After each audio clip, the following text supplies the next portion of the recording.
Good morning. I'm going to call this meeting to order. My name is Ann Aiken. I'm the acting designated federal officer for NVAC. There are a few things you should know before we get started today.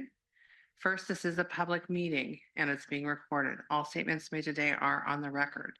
Second, this advisory council is governed by the Federal Advisory Committee Act, or FACA for short. FACA provides rules about the circumstances by which agencies or officers of the federal government can establish or control committees or groups like this one to obtain advice or recommendations. The voting members are special government employees and are therefore subject to conflict of interest laws and regulations. There are members who work for the federal government, as are the members that work for the federal government. These members previously provided information about their personal, professional, and financial interests. Each voting member's financial interests and outside affiliation has been carefully screened each year to ensure that they comply with federal ethics law. The liaison representatives are non-voting members of the advisor council and are not subject to the same FACA rules as the voting members. Additionally, the information provided at this meeting does not necessarily represent the official position of the National Vaccine Advisory Committee or the U.S. Department of Health and Human Services. Mention of products, processes, services, manufacturers, companies, or trademarks does not constitute its endorsement or recommendation by the U.S. government. And with that, I will go ahead and introduce Dr. Bob Hopkins, the NVAC chair, for his opening remarks. Well, good morning. Thank you for joining us for today's second day of our September NVAC meeting. Last night, I had the opportunity to enjoy a Washington Nationals game with many partners in the immunization ecosystem, and I happened to catch a foul ball on top of my $14 sunglasses. As my children would say, my head is made of concrete, so no damage was done. My head is in the game for today, and the ball ended up in the hands of a child, as it should have. Today's a bittersweet day for me as I close my term as NVAC chair. My 6 years on the committee have been a professional highlight as a clinical vaccinologist and my personal pleasure. I want to thank all the colleagues with whom I've served on NVAC since 2018. I want to thank you for what I've learned from each of you and from the many wonderful presenters who broadened all of our knowledge. And more important, thank you for the experiences we've shared and the contributions we've made to assess and enhance the U.S. immunization system. I want to thank you, Ann, for getting us started, and to the entire NVAC team for its work in planning this meeting and supporting the committee throughout the year and going back to 1978. I also want to thank the current NVAC members and subcommittee members for their dedication to further the work of this committee. I look forward to the presentations and discussion for today. I will begin with a few housekeeping items, and then I want to make sure that everyone is aware that this is a public meeting being webcasted on the HHS website. I want to let everyone know that we have sign language interpreters available on the HHS live stream. We ask that everyone speak slowly and clearly to assist them in supporting our meeting. For our virtual participants, please remember to mute yourself when not speaking. Please do not use your camera unless you're presenting, asking questions, or answering a question. During discussions, I ask that all members and speakers, both virtual and in person, identify themselves before speaking if I didn't acknowledge you in name before giving you the floor. This helps the note taker and others to follow along. And throughout the day, there will be opportunities for committee discussion. If you'd like to ask a question or provide a comment, raise your placard or your virtual hand.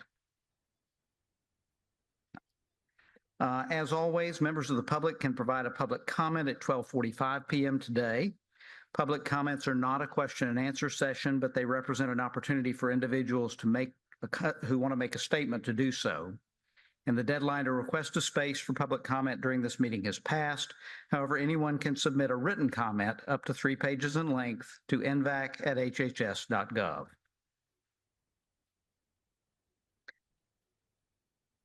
So as has been my tradition, I want to give you a few of my takeaways from the first day of our meeting yesterday. From the Universal Adult Hepatitis B Screening and Vaccination Panel, we need to disconnect the current universal hepatitis B vaccination to age 59 from the universal hepatitis B screening recommendation, at least until we can assure universal and not risk-based reimbursement for that screening component. While both are critically important if we're going to eliminate hepatitis B, we have to focus first on universal vaccination which in turn will reduce the population of persons at risk for hepatitis B. We learned about the many components of the HHS Risk Less, Do More campaign to help providers, patients, and the community better understand the value and import of vaccine protection against fall respiratory diseases. We heard reports from 2 innovative vaccine equity projects to improve immunization in at-risk populations, followed by important presentations about lessons learned and critical elements in evaluation of vaccine equity. We also heard from a panel presenting important aspects on the current efforts to develop more effective tuberculosis vaccines. Insufficient investment, the need for better understanding of a number of basic science questions, and results from clinical trials from several promising vaccine candidates, in addition to development of additional vaccines and technologies, including those to develop and identify vaccine protection correlates, remain future goals. We heard from CMS, American Health Insurance Plans, and Avalier on a number of important aspects of provider payment for public and private vaccine. The take-home point is that gaps and challenges remain to make providers and patients whole if we're going to provide vaccination without out-of-pocket cost to somebody or many individuals. Finally, we had a brief working session with robust discussion around the National Immunization Strategy Charge. This conversation will be continued later today. Our focus, in my opinion, needs to be on safe, effective, and high-value immunization of our patients, and not solely on these aspects for vaccines. To paraphrase my mentor, Bill Schaffner, vaccination saves lives. Vaccine on a shelf or in a refrigerator has little value. So for today, we'll open with agency and liaison member updates, followed by a presentation on RSV immunization across the lifespan. After a break, we'll host a panel on HIV vaccine research and its use in vaccine development and immunization efforts. And we'll end the day with a second working session on the National Strategy Charge and then close with public comment. So at this point, let's get started with our federal agency and liaison updates. Chris Riegel from AHIP, the floor is yours.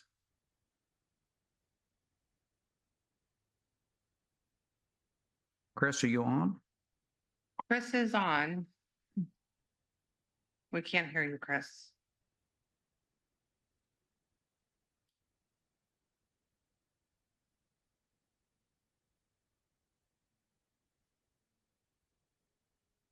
Claire, Hannah, do you want to go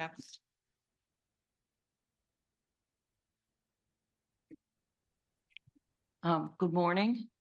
And just to say, I think I speak for all of us, Bob, that we have tremendous respect for your leadership, have enjoyed it, and we know you'll stay in the community.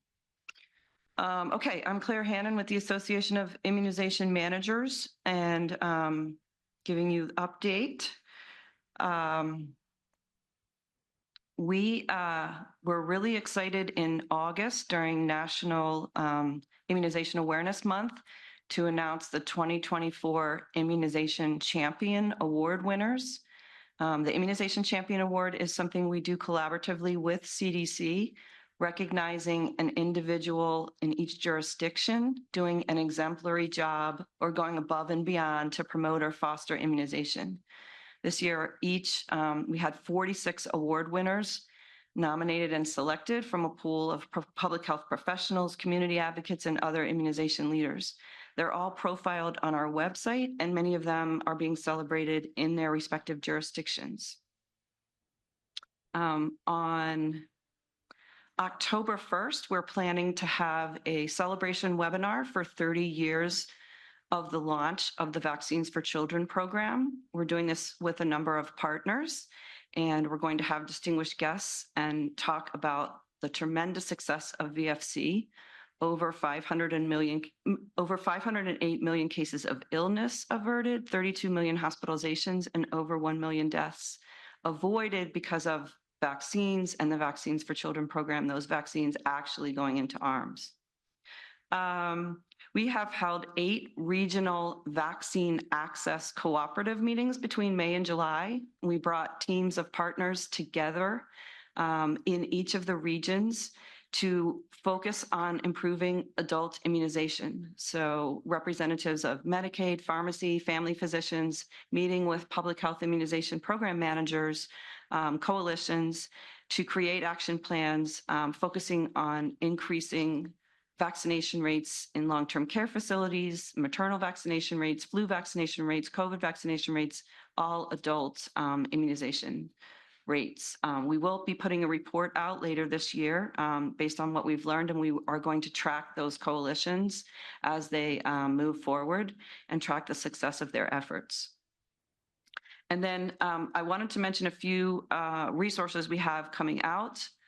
One of them is the 2023-2024 state legislative session report.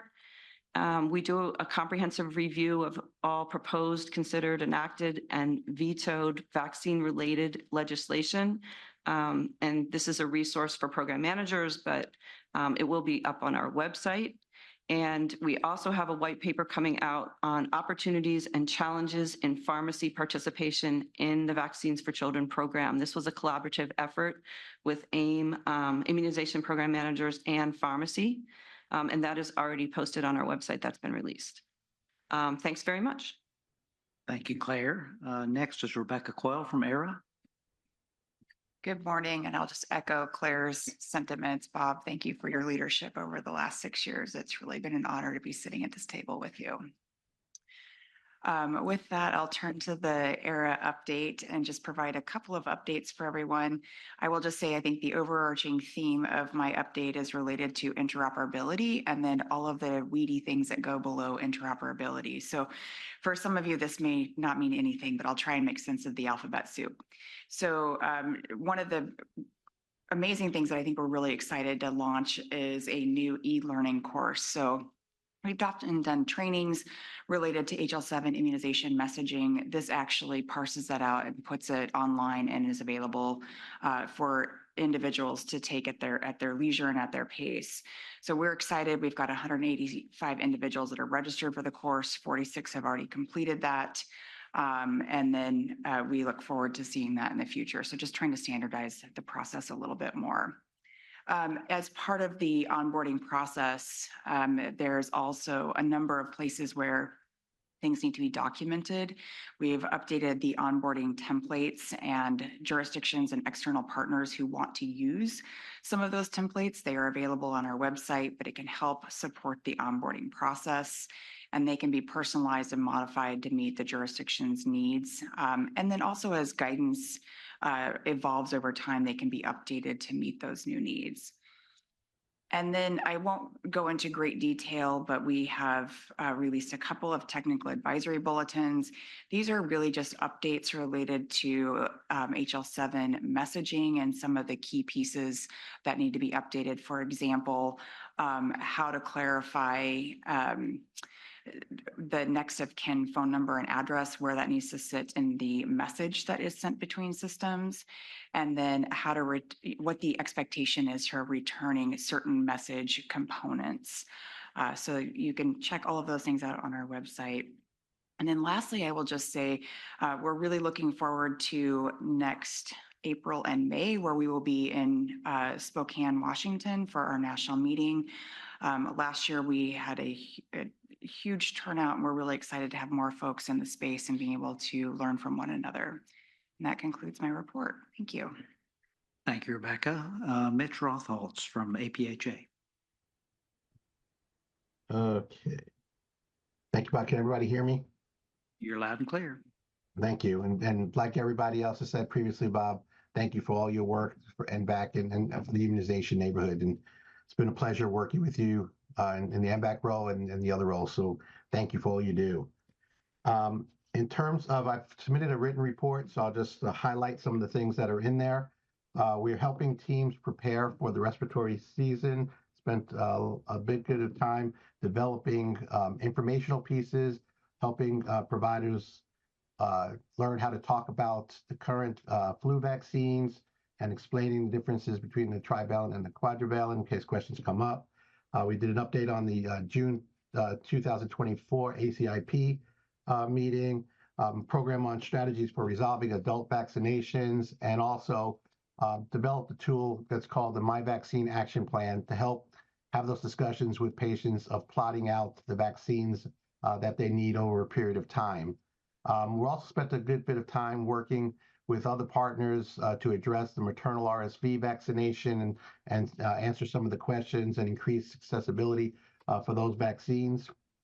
And so we've also at the just recent NIC meeting and the summit meeting, we've had several presentations that were done talking about some of the vaccine confidence project work that APHA and others in the pharmacy community have worked on, as well as some international presentations highlighting what we've been doing in the U.S. to increase access utilizing pharmacy. We're working with providers and public health partners to address identified barriers and challenges. Some of them we've talked about yesterday, the payment, network engagement, understanding the current recommendations, and how do we build and strengthen collaboration across the immunization neighborhood. And Claire talked about some of the work that APHA and pharmacy organizations have been doing with AIM, and I want to give them kudos for really fostering that working relationship and addressing some of the issues. So the VFC has been one area where we've done a lot of collaboration together, and I was pleased to work with AIM on their report that just got released, as well as the pharmacy community has just released an executive summary report on recommendations for consideration for increased pharmacy engagement in the VFC, and I shared a copy of that, those recommendations with Ann to distribute to the committee. Thank you again for the open dialogue and for all the work that NVAC and the agency are doing to increase access as well as support the immunization neighborhood. So that's the end of my report. Thank you, Mitch. Next is Erica McGowan from ASTO. Good morning, everyone, and greetings on behalf of Dr. Meredith Allen, who couldn't be here today. She sends her regards. So ASTO's initiatives, immunization initiatives over the past few months have been focused on the support of the National Immunization Awareness Month, some Vaccine Policy Academy work that we've done, and also some extended work on the PAVE project. So we supported our members by providing situational awareness and technical assistance, of course, but specifically for National Immunization Awareness Month, we released a number of newscasts to promote vaccination. One was on the immunization awards that from AIM, RSV, advancing vaccine equity, vaccination barriers for people with disabilities, and also vaccine misinformation. In addition, ASTO has recently released two blogs, one on the state legislature reshape of public health legal authority, and another state policies impact access to new immunization products. So ASTO has also conducted a policy academy for state and territorial health leaders to improve their capacity to identify, develop, and implement policies to address vaccine hesitancy. The first policy academy focused on legislative trends. The second focused on policy implementation of vaccine-like products like Nirsevimab. Lessons learned included the benefits of early engagement, evidence-based advocacy, and transparent communication for stakeholders. ASTO presented on lessons learned from this policy academy during the recent National Immunization Conference, and ASTO also presented on state legislative trends at that conference as well. As a part of CDC's partner locally tailored equity program, or what we call the PAVE program, ASTO worked with a national community action partnership, 5 community action agencies, and a network of partners to use locally tailored evidence-based strategies to increase vaccine acceptance and uptake among racial and ethnic minority populations. ASTO and NCAP supported community partners in developing long-term strategies for vaccine equity sustainability. ASTO presented on lessons learned during the National Immunization Conference and developed a recent newscast about this effort as well. We also look forward to participating in the VFC anniversary activities with AIM in the next month, and also the NFID activity as well at the end of the month. Thank you very much, Erica. Next is going to be Judy Schley from NACHO. Good morning, everybody. Connie from colorful Colorado. Hi, everyone. So we have three highlights from NACCHO that I think are quite important. First of all, NACCHO had their annual conference, the NACCHO 360. It was held at the end of July.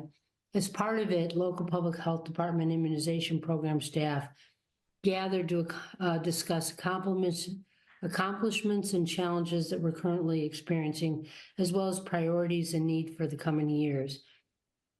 Needs discussed included additional flexible grant funding, tools and training to address mis- and disinformation, support for data collection and data sharing, and vaccines for all, as well as language translation services and community activation advocacy resources. Additionally, several of the NACCHO CDC funded projects wrapped at the end of July, and the resources and the lessons learned from these will be shared on the NACCHO blog and the website, and links to those have been found in the written updates. Finally, NACCHO is prepping for a fall respiratory season, updating resources available to local health departments, and a webinar is planned to discuss strategies that will happen in early October, and registration information will be shared to the NACCHO through the NACCHO communications platforms. It's been a pleasure to be a part of this, and Bob, I only had a short time with you as a liaison for NACCHO, but congratulations for all your hard work and dedication. Thank you. Thank you so much, Judy. Next is Erin Henry from the Public Health Agency of Canada. Good morning, everyone. So the Public Health Agency is working with our provinces and territories and our international partners, including WHO, to actively monitor the Mpox outbreaks in Canada and globally. We did announce yesterday that we are donating up to 200,000 doses of Imvamune for the global efforts. The risk in Canada still remains low, although we have had 164 Mpox cases reported in Canada this year, which is a comparison to 70 cases last year. Pertussis counts for 2024 are the highest observed in our country since 1959 due to a number of outbreaks currently happening. As of the end of August, we've had over 12,000 pertussis cases reported in Canada. In an effort to prevent further outbreaks and address increased pertussis, many jurisdictions have increased immunization opportunities for pertussis specifically and or reached out to increase outreach to promote vaccine opportunities. We are actively planning for our 2024-25 respiratory season. The Government of Canada will launch our communications activities that aim to increase confidence in and uptake of seasonal influenza, COVID-19, and RSV vaccines. We will be hosting a webinar for healthcare providers on the current vaccine landscape in Canada, and an overview of the National Advisory Committee on Immunization recommendations related to 2024-2025 respiratory season. For our RSV program, our National Advisory Committee on Immunization currently recommends building towards a universal program for all infants using Nirsevimab. Plans for infant RSV programs across Canada this fall vary by jurisdiction, but some provinces and territories will be offering a universal program, while others are focusing on their high-risk programs this year and working towards universal programs for next year. For our adults RSV, NACI recommends that immunization programs for adults 75 years of age and older at increased risk for severe RSV disease, and adults 60 years of age and older who are residents of nursing homes or other chronic care facilities. So similar to our infant program, our program this fall varies across the country. There are approximately 5 provinces that are rolling out publicly funded programs this fall, while the others will be just offering the RSV to older adults 60 plus in long-term care facilities and retirement residents. And that's my update. Thank you, Erin. Next is Hannah Al-Saleh for VRPAC. Good morning, everyone. Below is I'm going to now give the update on the vaccine and related biologics advisory committee at the FDA, which met since the last NVAC only once in June. The committees at the time strongly endorsed a monovalent GN1 lineage COVID-19 vaccine for 24-25 formula and was in overall agreement with the GN1 as the selected lineage strain. The committee emphasized the importance of a strong ACIP recommendation for COVID-19 vaccines to prevent severe disease caused by emerging variants and the need for vaccination with the updated vaccines, especially in unvaccinated persons. The committee further emphasized the need for presentation of safety data on updated COVID-19 vaccines, a call for a clinically meaningful correlate of protection threshold, and a request to consider the three-step antigen update iteration more than once a year. And that is my update. I would like at this point also to echo the sentiment of many of the other members and thank Dr. Hopkins for his leadership throughout the past many years. Thank you very much, Hannah. Next, we'll have AHIP, Chris Riegel. Hi there. Sorry, I missed everybody on the first round of calling for these updates. I do want to thank Dr. Hopkins, of course, as with everyone, for your leadership. I've been with this committee for about 6 years, and it truly has been a pleasure to work with you. So thank you for your leadership in this space. Additionally, I want to highlight a recent AHIP launched coalition that focuses on preventive services more broadly. We, along with several different partners, launched a public-private campaign called Promoting Health Through Prevention, which is a coordinated campaign to promote the availability and uptake of preventive services that are available at no cost to consumers as recommended under the ACA. Of course, this does incorporate vaccines, so that was part of our messaging. We sought to make a coordinated push effort with a big announcement across all of our participating organizations back June 18th to give everyone a reminder about what preventive services were recommended to them and how to access these services by pointing folks to the Office of Disease Prevention and Health Promotion tool called My Health Finder. It's a really simple tool that directs people to what you put in your age and your gender, and it'll spit out what services are recommended for you. So we found it to be incredibly useful and a really simple tool to connect people with care that they need, as well as the community health centers data has been layered in so that people truly can find a public health site nearby. We are currently working on the second phase of this work, and we are looking at doing additional messaging with the open enrollment period in front of us, as well as other opportunities. And just by way of consideration, some of the other participating organizations in this work include ARC, American Academy of Family Physicians, Blue Cross Blue Shield Association, the CDC, Cigna, Elevance, GuideWell Health, Highmark, Humana, Kaiser Permanente, Mental Health America, National Alliance of Healthcare Purchaser Coalitions, National Association of Community Health Centers, NCQA, Office of Disease Prevention and Health Promotion, Quartz Health Solutions, and the VBID Center at the University of Michigan. So I outline all that to just say that there is a wide range of participating organizations, and if anyone else is interested in joining this work, I'm more than happy to coordinate a discussion.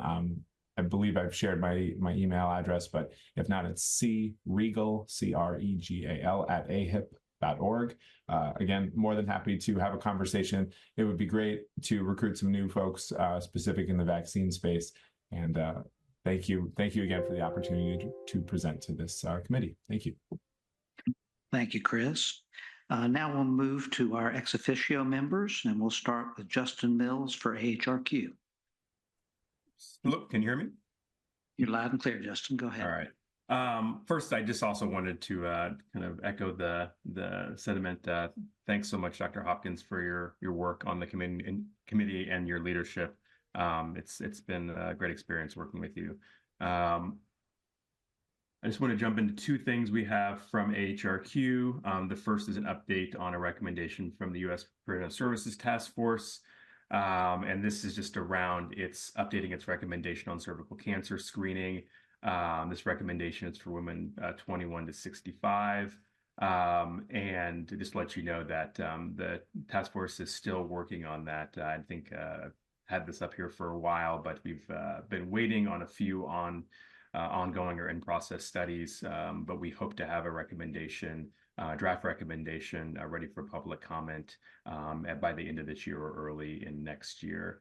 The second is just one in-process trial that that ARC is funding, the influential trial, and this is a research project that's looking at improving vaccination rates or influenza vaccination rates among hospitalized children. It's really developing and evaluating a inpatient vaccination program. I've included the PI for this one here, as well as the ARC point of contact if you have any questions. And that concludes my report. Thank you.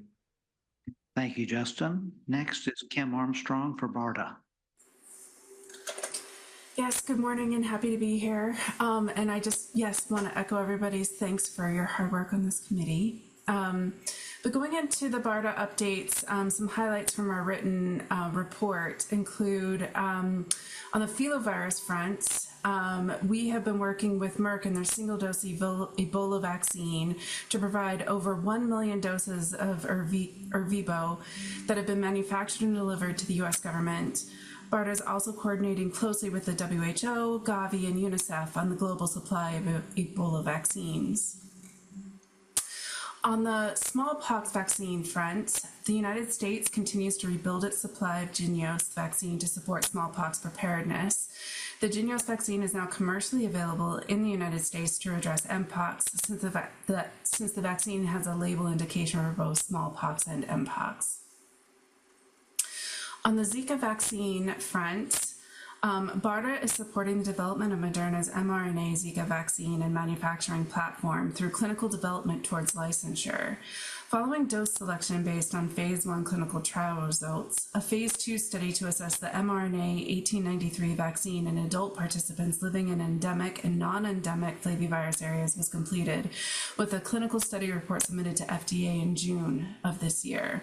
The Zika vaccine candidate was also granted fast-track status by the FDA. Moderna recently announced that it does not anticipate advancing the Zika program into further studies beyond phase 2 in the absence of further outside funding. In terms of influenza, the BARDA team has been working really hard to prepare the nation for anything that might come from the recent H5N1 infections that have been encountered zoonotically in the United States. So we continue preparedness activities under the NPIVs to be ready. So NPIVs is the National Pre-Pandemic Influenza Vaccine Stockpile, to be ready for potential public health interventions against H5N1 if a vaccine recommendations change. But the risk to human health is low, and vaccination is not recommended for any segment of the population at this time. As part of its preparedness efforts, BARDA is filling approximately 4.8 million doses of previously manufactured bulk vaccine. This equates to 2.4 million courses, as this is a 2-dose vaccine. There's a BARDA-sponsored phase 2 randomized double-blind clinical trial to assess safety and immunogenicity of Sanofi's H5 inactivated monovalent influenza vaccines at different antigen dose levels, adjuvanted with both AS03 or MF59, and enrollment has just started in August. In addition to ongoing support of currently approved recombinant cell and egg-based influenza vaccines, BARDA is continuing to support development of platforms that may further accelerate the response to an influenza pandemic, such as mRNA. So BARDA, under the Rapid Response Partnership Vehicle, has awarded an other transaction agreement to Moderna So they released a solicitation in the first quarter of FY24 calling for proposals for accelerating and development and licensure of mRNA-based pandemic influenza vaccines. So a project was awarded under this agreement to Moderna to rapidly develop and license mRNA-based pandemic influenza vaccines by leveraging Moderna's mRNA seasonal influenza vaccine candidate in late-stage development and existing capabilities. The project will focus on phase 3 clinical trials to collect data supporting regulatory approval of the vaccines and establish a mechanism for rapid response to a public influenza public health emergency. And that concludes my report. Thank you. Thank you very much, Kim, and you get the award for the best background. Okay. Our next presenter is Mary Beth Hance for CMS.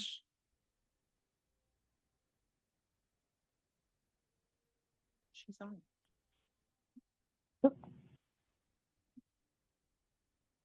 Thank you very much. And first, let me echo so many people today and thank you very much, Dr. Hopkins, for your leadership and your collegiality over all of the years. We greatly appreciate it.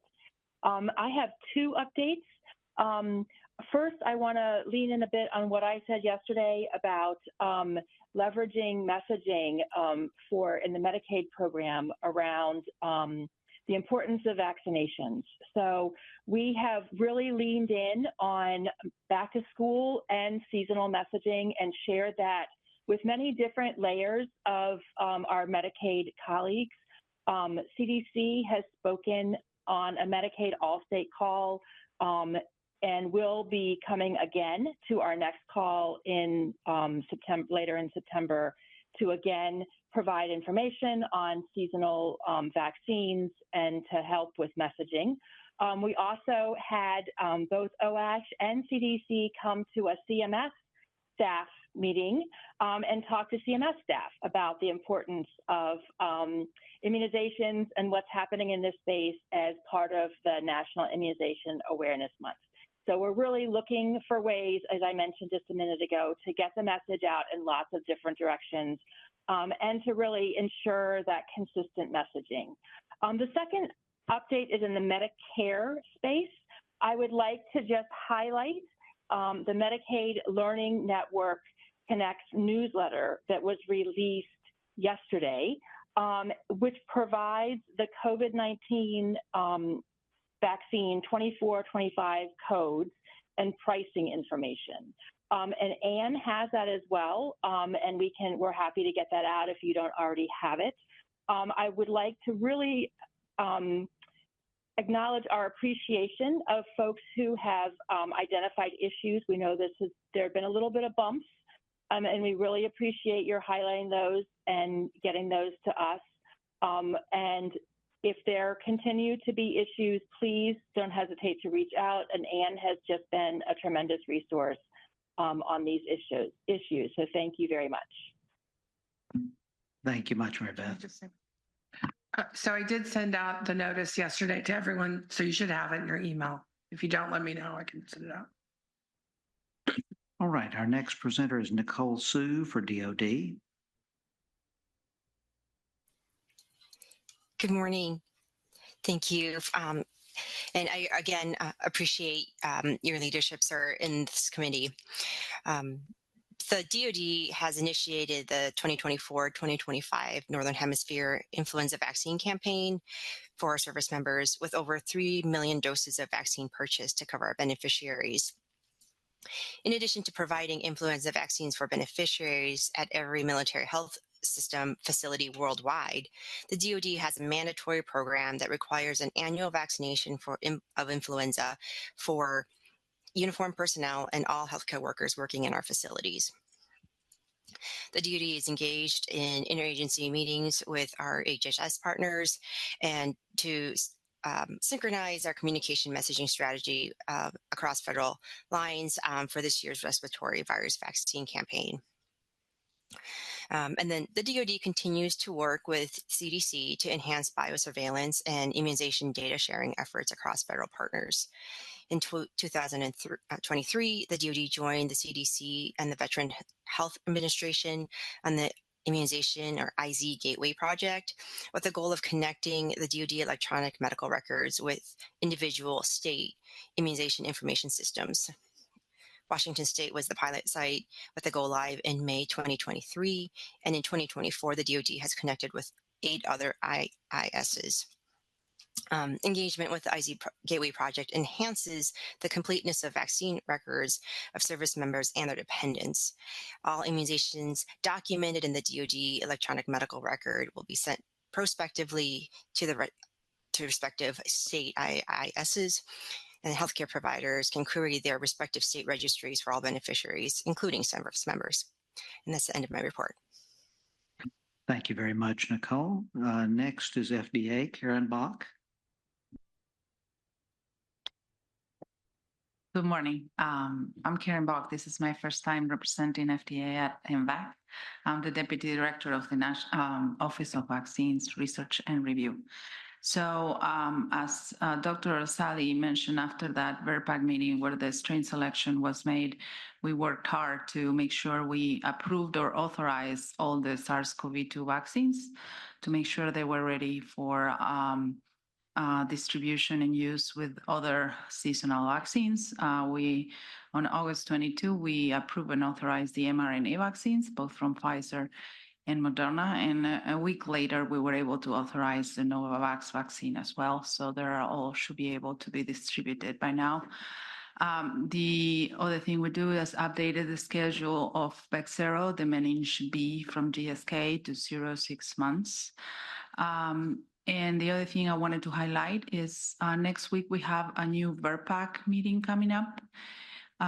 We are interested in discussing next generation pertussis vaccines and how we can think about regulatory pathways for a vaccine that hopefully is as effective as the whole cell pertussis with a safety profile as good as or better at the cellular pertussis. So we're going to discuss specifically CHIM models, control human infection models as a possibility to evaluate these vaccines in the future. That's all. Thank you. And thank you for your service, sir. Thank you very much, Karen. Next is Brenda Holbrook from HRSA. Hi, good morning. Can you hear me okay? You're loud and clear. Oh, good. All right, so I'm Commander Brenda Holbrook, and I've been an ex officio member since 2022. And I also appreciate your leadership, Dr. Hopkins, and wish you well in your future endeavors. I will be presenting today a summary of the Health Resource and Services Administration, or HRSA, Health Systems Bureau updates. A written report has been submitted. The National Vaccine Injury Compensation Program, or the VICP. For some background, the VICP is a no-fault alternative to the traditional legal system for resolving vaccine injury petitions. It was created back in the 80s after lawsuits against vaccine companies and healthcare providers threatened to cause vaccine shortages and reduce the U.S. vaccination rates, which could have caused a resurgence of vaccine-preventable diseases. The VICP continues to serve as a keystone program in the nation's ability to stabilize vaccine supply and protect the nation's public health by expeditiously processing claims. So over the past 2 fiscal years, the VICP has made substantial strides in reducing the backlog of claims. From October 2022 to August 2024, the VICP has reduced the number of claims activated by the U.S. Court of Federal Claims and awaiting a HRSA medical review from 1,100 down to 74, which is huge.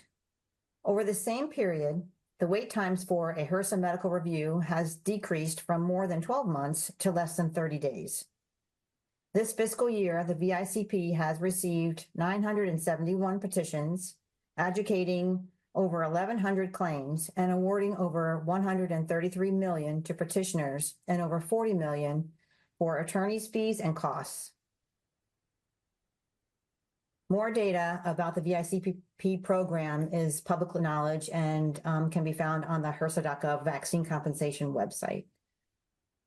All right, next I'm going to talk about the Countermeasures Injury Compensation Program. As of August 2024, there were over 13,000 claims alleging injuries and or deaths from COVID-19 countermeasures. These have been filed with the Countermeasures Injury Compensation Program. The CICP continues to make substantial progress in processing all these claims and has now rendered decisions on over 3,000 COVID-19 claims. However, additional resources are required for CICP to clear the current backlog of over 10,000 claims awaiting review and to pay compensable claims. For more information about the Countermeasures Injury Compensation Program, can be found on the HHS.gov website. Next, I will talk about the Bureau of Primary Healthcare, or the BPHC, updates. The Bureau of Primary Healthcare will release its uniform data system data in August 2024. The uniform data system captures the immunization rates for children 2 and under based on the CDC 10 series. The Bureau of Primary Healthcare is actively collaborating with the Centers for Disease Control and Prevention to promote immunization efforts across the spectrum by promoting various tools and resources that the CDC develops through various communication channels. Next, I'm going to just provide an update on the Advisory Commission on Childhood Vaccines, or the ACCV. The ACCV conducted 2 meetings in July of 2024. During these meetings, they received program updates regarding the Division of Injury Compensation Programs and supporting agencies. And they also received a briefing from the National Academies of Science, Engineering, and Medicine, or the NASM Committee, who presented findings from their recent report entitled Evidence Review of the Adverse Events of COVID-19 Vaccination and Intramuscular Vaccine Administration. So the ACCV members discussed this NASM report and made 3 motions that passed, which include, number 1, establishing a work group to amend the vaccine injury table qualifications and aids to interpretation to address conclusions and information provided by the NASM on shoulder injuries. Second, adding an agenda item to the next ACCV meeting with input from HRSA and HHS about potential research areas of interest regarding shoulder injuries. And third, adding an agenda item to the next ACCV meeting to have an overview of vaccine safe from CDC. Currently, the ACCV has several vacancies and is seeking nominations. Additional information is available on their website. If there's any questions or interest in submitting a nomination, please visit the ACCV at HRSA.gov website. And that's all I have for HRSA. Thank you for your attention. Thank you very much, Brenda. Next is Uso Chikuma for Indian Health Service. Good morning, everyone. Can you hear me? You are loud and clear. Please proceed.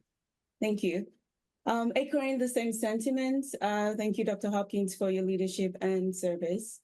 Thank you for the opportunity to present the updates for the Indian Health Service. We also submitted a written response, but I would like to highlight a few items for you.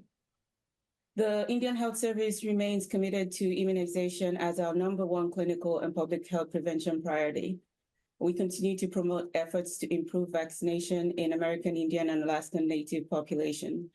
As part of our ongoing national E3 vaccine strategy, we offer every patient at every encounter, every ACIP recommended vaccine in all age groups when appropriate. Following the rollout of this initiative, we established the E3 Vaccine Champions pilot program. Since then, we've established 28 designated vaccine champion pilot sites in 9 IHS Indian Health Service areas, including federal, tribal, and urban programs. These pilot sites have shared best practices that include practices around information technology, community engagement, clinic nursing, and pharmacy. For example, identification of vaccine ambassadors to implement vaccine clinics in communities, and also in remote locations and villages, and reassessing clinical practice processes to maximize opportunity to offer vaccines.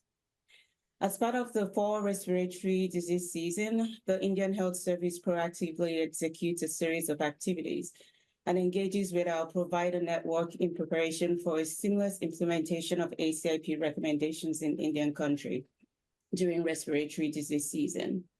Our 2024 2025 respiratory viral vaccine campaign is focused on ensuring providers have access to information on vaccine recommendations, establishing informatics infrastructure for implementation, and bolstering partnerships with state immunization programs to improve access to recommended vaccines for our population.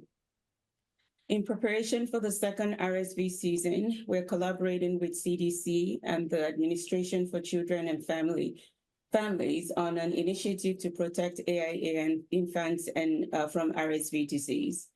This initiative will develop a communication material and information in the form of a toolkit with resources on how to use the RSV recommended products to prevent the disease. We're partnering with these agencies in a webinar series targeting tribal communities, home visitors, and Head Start programs to increase awareness and knowledge of the new immunization products for pregnant people, infants, and young children. These webinars will provide an opportunity for vaccine champions, providers, and families to learn how to use the RSV toolkit. Additionally, we're working collaboratively with our federal partners, CDC, and the state immunization programs to facilitate and ensure access to nirsevimab vaccines for AIA and infants. The burden of invasive pneumococcal disease remains 2 to 4 times higher among AIA and adults compared to the general population. This is further complicated by the recent surge in invasive pneumococcal disease resulting from serotype 4 infections in IHS regions where we have ongoing RSV surveillance activities, such as Alaska and the Southwestern region. In anticipation of the ACIP recommendation of the piece of the pneumococcal vaccine 21, which has no coverage for serotype 4, and recognition of the unique needs of our tribal communities for both PCV20, which has coverage for serotype 4, and PCV21. In April, the Indian Health Service Chief Medical Officer issued a call to action to administer PCV20 to all AIAN adults with an indication. The IHS immunization program, through engagement with regional immunization coordinators, is working to increase our uptake for PCV20 among our AIAN adults who are clinically indicated. We look forward to continued collaboration with our tribal and urban federal partners to ensure access to safe and effective vaccines across the age spectrum for AIA and people that is served by Indian Health Service. And this concludes my input. Thank you. Thank you very much, Uzo. Next is Andrew Ford for NIH. Thank you, and echoing others, thank you for your leadership on this committee, Dr. Hopkins. So with respect to NIH's update, I'd like to highlight a couple of items from the written report. So the NIH is sponsoring a first-in-human phase 1 trial testing the safety of an experimental nasal vaccine that may provide enhanced breadth of protection against emerging variants of SARS-CoV-2, the virus that causes COVID-19. The investigational vaccine was designed and tested in preclinical studies by scientists from NIH's NIAID. The study aims to enroll 60 adult participants who previously received at least 3 doses of an FDA-approved or authorized mRNA COVID-19 vaccine. The scientists will measure how well the vaccine candidate is tolerated and if it generates an immune response in the blood and in the nose. This is the first NIAID clinical trial to be conducted as part of the U.S. Department of Health and Human Services Project NextGen.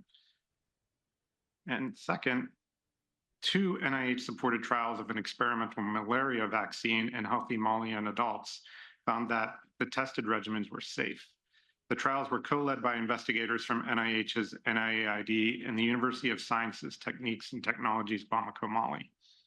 The investigational vaccine used in both trials was a radiation-attenuated vaccine. One of the trials enrolled 300 healthy women ages 18 to 38 years who anticipated becoming pregnant soon after immunization. The vaccine candidate conferred a significant degree of protection from parasite infection and clinical malaria that was sustained over a span of 2 years without the need for a booster dose. And in an exploratory analysis of women who conceived during the study, the vaccine significantly protected them from malaria in pregnancy. Thank you. Thank you very much, Andrew. Next is Mandy Paust for USAID.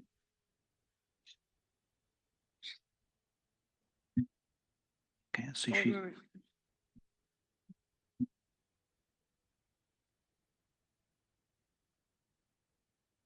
Hi, good morning. Some brief updates, since there'll be a written update provided. We are wrapping up our Pfizer partnership, where we distributed over 500 million Pfizer vaccines globally. And I think it's 568 million. It's great. We are continuing our global polio eradication efforts, which include surveillance as well as vaccination, including monitoring ongoing issues, new polio cases in Gaza. We have continued and are continuing really working on health system strengthening across the globe, focusing on about 30 countries. Even though we work in many more, we're really drilling down into those 30. So there'll be a further update, and thank you for inviting us. Thanks. Thank you, Mandy. Next is Troy Knighton for the VA. Well, good morning, everyone. I'm Troy Knighton. I'm the National Seasonal Flu Vaccine Program Manager for the Department of Veterans Affairs, Veterans Health Administration. So first, I'd like to thank you, Dr. Hopkins, for your leadership. It has truly been a pleasure working with you, and I will miss you and miss seeing you. I submitted a written report, but I'd like to accent a few highlights from that. We are in full swing in VA for our fall seasonal respiratory virus campaigns. And as been mentioned by DOD and others, we continue our immunization information system exchange of vaccine data through the IZ Gateway. We have established relationships with over 47 states and jurisdictions. And to date, we have reported over 6.5 million vaccinations that we have sent out to our partners, and we have received over 14 million records back. So that's wonderful. And as mentioned, with the DoD, we have started to exchange bidirectional data in 9 states and jurisdictions, and we'll be adding 4 or 5 more this winter. We continue to not only offer flu vaccine, but RSV and COVID vaccines as well. And we have updated all clinical guidance related to both of them according to ACIP and CDC guidance as well. We actively promote the CDC's Wild to Mild comms campaign, as well as HHS's Risk Less and Do More. And we also have updated our national clinical reminders, not just for flu, but for hepatitis A. And we continue our partnership with over 65,000 community agencies across the U.S. to provide vaccines at no cost and other care to our enrolled veterans. So that expands access to not only just flu vaccine, but also COVID, pneumococcal, and RSV as well. So it's been a pleasure. And with that, that's all I have. Thanks. Thank you very much, Troy. And just anecdotally, I can say I've seen some of those gateway records for some of the veterans that I provide care for in my community. So it's working. That's wonderful. Thank you. And just to let you know, CDC has submitted a written report. They're not giving a verbal report today. So that concludes our agency and liaison member updates. I want to thank all of you all for that information and for continuing to help support all of our efforts. Our next presentation is Future Forward Insights, RSV Immunization Across the Lifespan. We're joined by Dr. Evelyn Twentyman from the CDC. RSV can be serious for both premature and very young infants, as well as older adults. It also circulates broadly and can cause significant illness in immunocompromised persons and those with chronic heart and lung disease. Going into this second season with a number of immunization tools to prevent RSV, Dr. Evelyn Twentyman will share some information and insights about RSV immunization across the lifespan. Evelyn, I see you on the screen. You have the floor. Thank you so much, and thanks for having us here today. My name is Evelyn Twentyman. I'm super delighted to be here and discuss RSV immunization across the lifespan with you all. It is really so exciting that we have RSV immunization to discuss. As you all know, it is a real threat to our health across the lifespan. It's the #1 cause of hospitalization for infants in the United States. Globally, across all ages, it causes more than 160,000 deaths each year and sickens about 64 million people. So it's very good news that we have these vaccines. And since we're going into our second season, let's discuss how we can best use these immunizations across the lifespan, especially in the context of some revised ACIP recommendations for use among older adults. And we'll also mention some things that CDC is doing to encourage the use of these immunizations. Next slide, please. So let's start with who should get RSV immunization. What we'll do is discuss these general recommendations and then do a slightly deeper dive into recommendations for older adults and recommendations for people who are pregnant. So let's go over the general recommendations in lifespan order, first youngest to oldest. We have 2 ways to protect infants: nirsevimab or maternal RSV vaccination. All infants less than 8 months old whose mothers did not receive RSV vaccine and children ages 8 months through 19 months with risk factors should get nirsevimab, ideally during the respiratory season. The other way to protect infants is through maternal vaccination. Pregnant people should get RSV vaccination when they are between 32 and 36 weeks pregnant.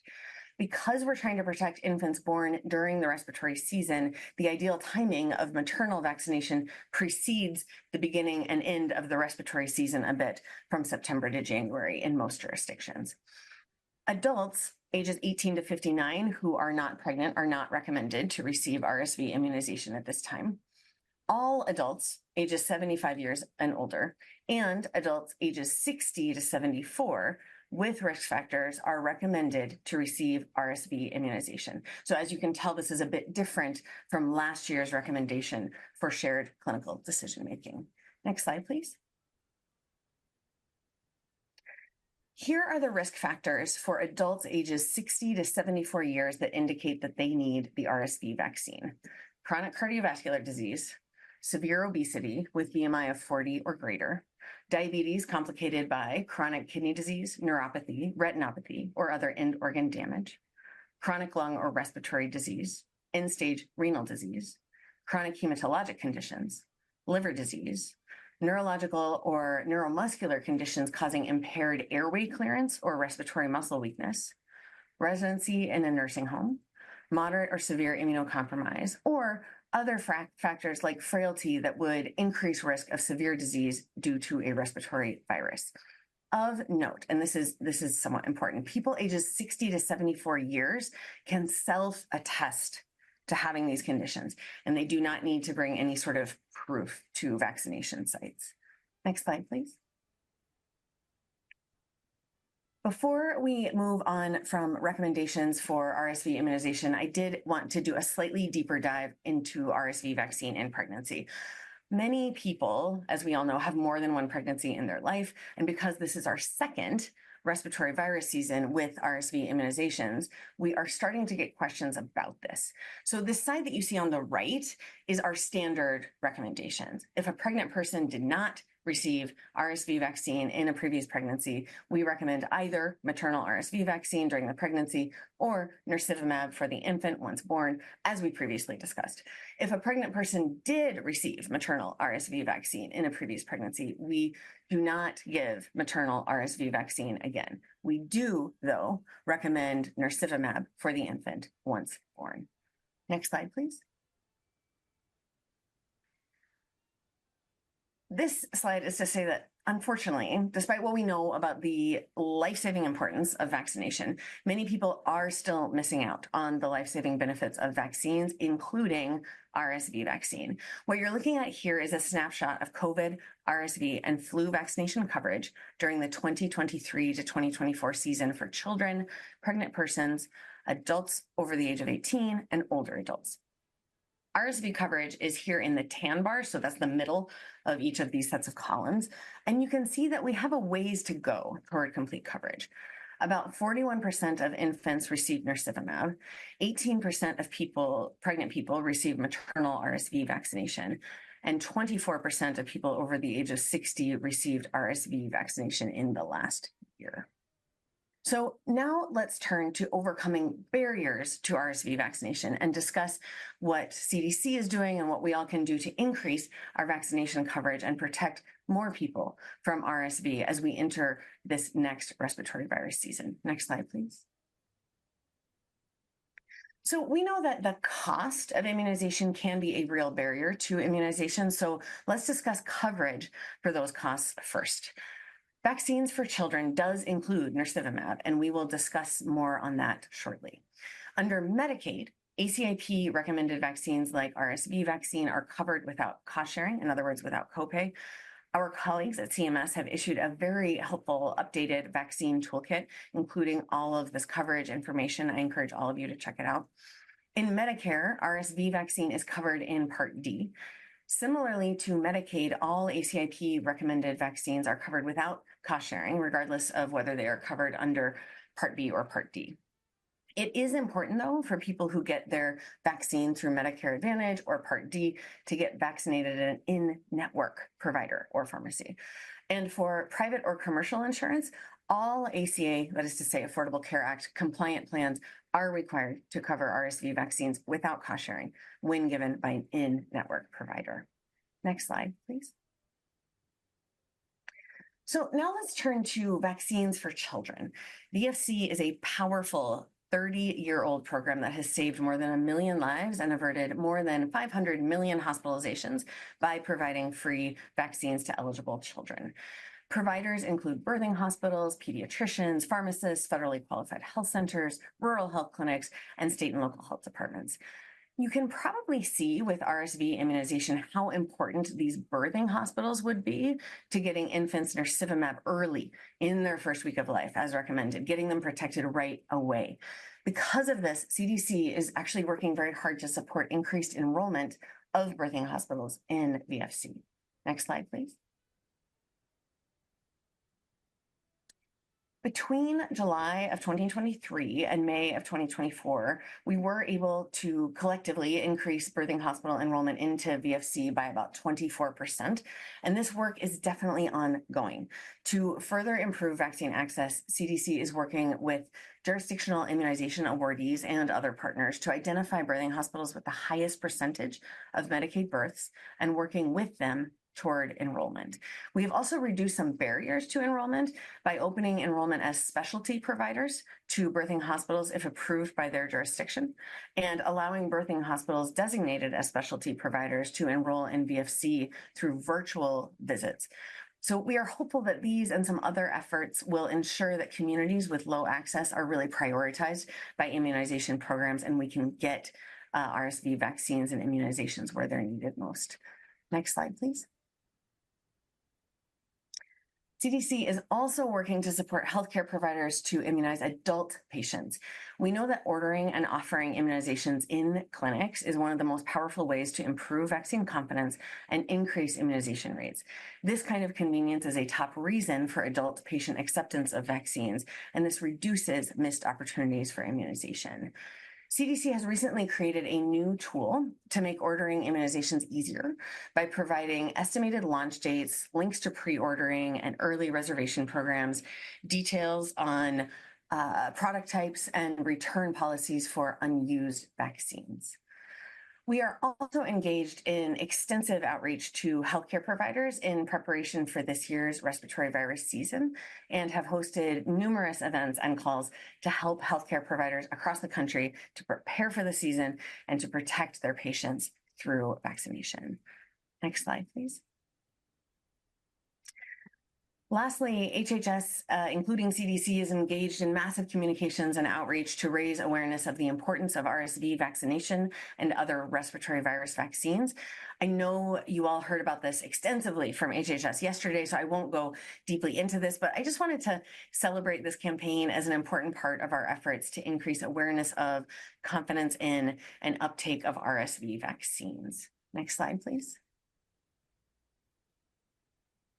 So with that, I want to thank you for your time and your attention and for any and all of the work that you do to protect the communities that you serve from RSV across the entire lifespan. Thank you so much. Happy to take any questions. Thanks all. Thank you very much, Evelyn, and I apologize for butchering your first name in my intro. Are there any questions or comments from members of the committee, either in the room or online? You know, the question I would have, I was a little surprised that the number of birthing hospitals remains so low. I'm glad to see the trend is up, but you know, I see that as a major challenge for us going forward to get nirsevimab into more of these infants as we move forward. Are there particular strategies to try to get better birthing hospital enrollment in the VFC program? Yes, we're doing a few things to try to reduce barriers to enrollment.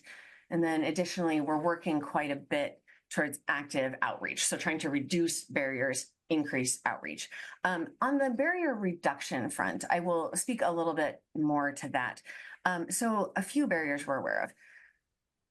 We want to make it easier for birthing hospitals to enroll as specialty providers. And to speak to that a little bit more, most VFC providers need to provide the full complement of vaccines covered under the VFC program. That is to say, ACIP recommended vaccines, all of them for children, that is. And specialty providers have special exemptions from their jurisdictional immunization program that allow them to offer only a fraction of that, only certain vaccines. And you can see how this might really make sense for birthing hospitals, because we want to get Hep B vaccines and nirsevimab to infants right away, right? Like in that birthing experience, in that first week of life. And so what we have done is to really encourage our jurisdictional immunization partners to reach out to birthing hospitals and say, you know, you all can enroll as specialty providers. You can provide just Hep B, just nirsevimab. You don't need to commit to providing the full complement of VFC vaccines. And then when jurisdictions are able to do that, able to speak with birthing hospitals and encourage enrollment as specialty providers, they can now enroll just virtually. We don't need to have site visits either to the birthing hospital or reverse to CDC. We can just do a virtual enrollment. That makes it easier. And then I want to speak to inventory a tiny bit without getting too much into the weeds. We are encouraging virtual inventory instead of previous practice of maintaining these separate fridges for VFC vaccines versus other vaccines. We can do this kind of inventory management virtually, and that can reduce some real logistical barriers to participation in the VFC program. And then I mentioned outreach. We have many birthing hospitals across the United States. We have 64 immunization jurisdictions.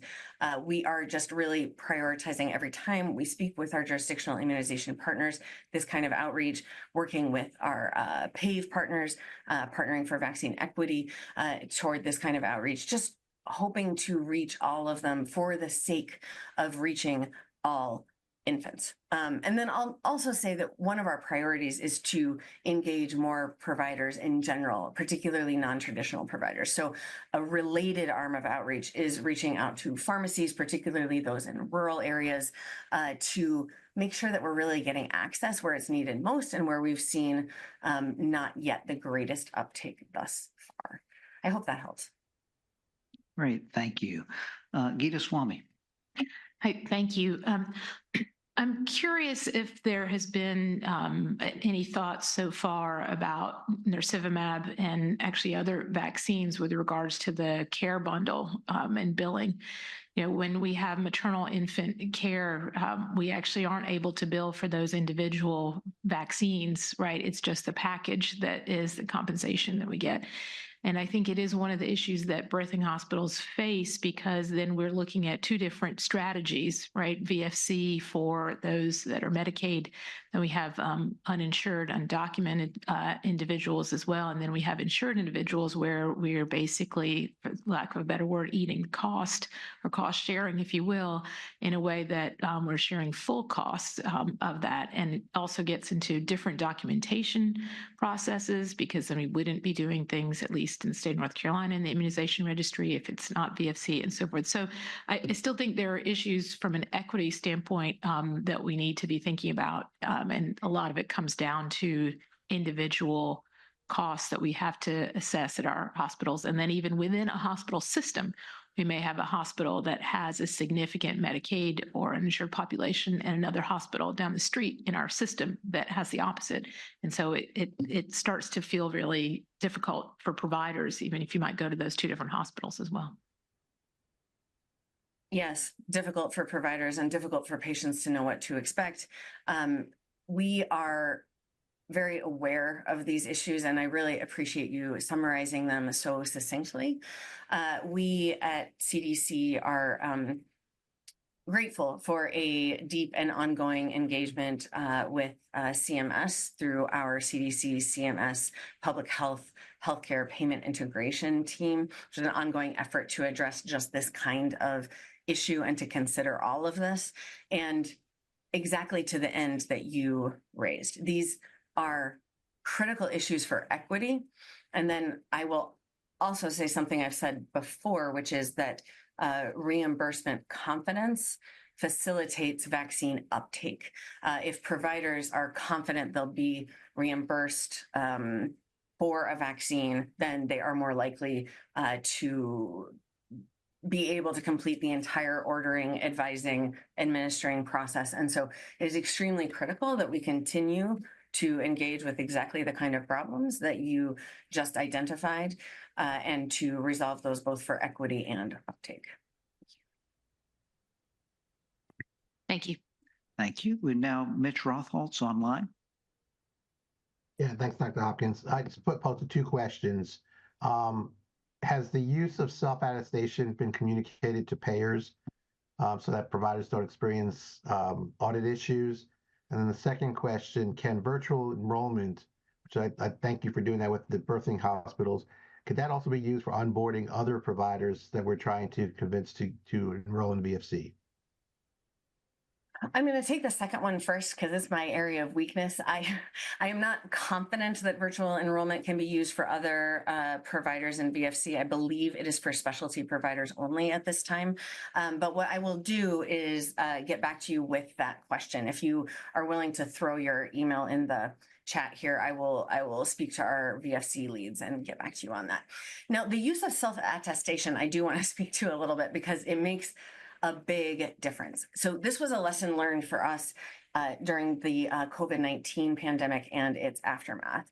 As you all, I'm sure, know, CDC revised and ACIP revised recommendations for use of COVID-19 vaccines fairly early to accommodate for increase in additional doses for those with moderate or severe immunocompromise, sometimes phrased as those with moderate or severe immunocompromising conditions. And that ability to self-attest made an enormous difference in patients' abilities to actually get those increased vaccines. And we heard that from patients, we heard that from providers, and that was done during the pandemic, of course, without payers, because initially the US federal government was the sole purchaser and distributor of COVID-19 vaccines. But then we did work with payers at that time to make that self-attestation issue clear. We are doing the same thing now. It is very critical because what happens in the absence of the ability to self-attest is barriers, briefly said. The need for paperwork, the need for doctor's notes, and we want to avert these barriers to immunization, particularly for these adults with these conditions that make them more at risk for RSV disease, right? And more in need of RSV vaccine. So yes, I'm glad you asked, and we are definitely communicating across the board about this self-attestation issue and hoping to uphold access accordingly. Thank you. Our next question is from Steve Rendernecht. Oh, thank you, Bob. Geeta beat me to the punch on that question, but I kind of a follow-up question regarding the problem with equity that so many newborn nursery and hospital systems are facing right now. I know that we have several hospitals in our system that have not been VFC providers. They are now, but they've been giving Hep B vaccine under the Section 317 funds for a long time. I assume that's not an option with Beyfortus because of the extreme cost difference. Just a comment on that. Thank you. So immunization jurisdictions, the jurisdictional immunization programs, make a lot of their can make a lot of their own decisions about where they spend those $317 and what vaccines they purchase with those. So I would not say it's impossible, but I will uphold your concern over cost and say that enrolling in VFC could be a very effective way for birthing hospitals to provide nirsevimab more easily and with a even broader base of financial support for their efforts in getting children nirsevimab. It sounds to me like if 317 is being used to provide Hep B vaccines to these kiddos, that they would definitely be eligible for VFC. So I would encourage us even to directly engage with this. We are happy to connect you to the jurisdiction in the hospital systems you're mentioning and see if we can make this enrollment happen. All right, thank you. Thank you. All right, not seeing any other questions or comments here in the room or online. Evelyn, thank you so much for your presentation and for your discussion. We will continue to work on getting more RSV vaccinations for our infants, our pregnant women, and our adults my age and older. Wonderful. Thank you so much. We appreciate it. All right, we've now come to our time for our morning break. We are going to break now until 11 a.m. Eastern Time. I want to thank those of you in the room and online for joining us for the second day of our September 2024 NVAC meeting. We'll see you back promptly at 11. Produced by the U.S. Department of Health and Human Services.